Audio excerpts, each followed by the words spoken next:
Hey, Connor from Neversink farm here. Today we're gonna use the gritter.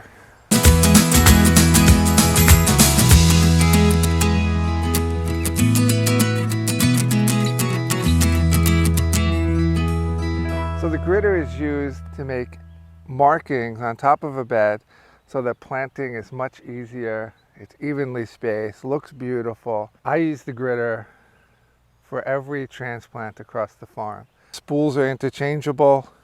I have perfect spacing for 2 rows, 3 rows, 4 rows, and you get really beautiful markings. It cuts the soil so nicely.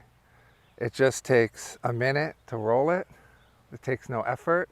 You can use one spool for many different spacings by using the corners, the centers, any part of the grid that you wish.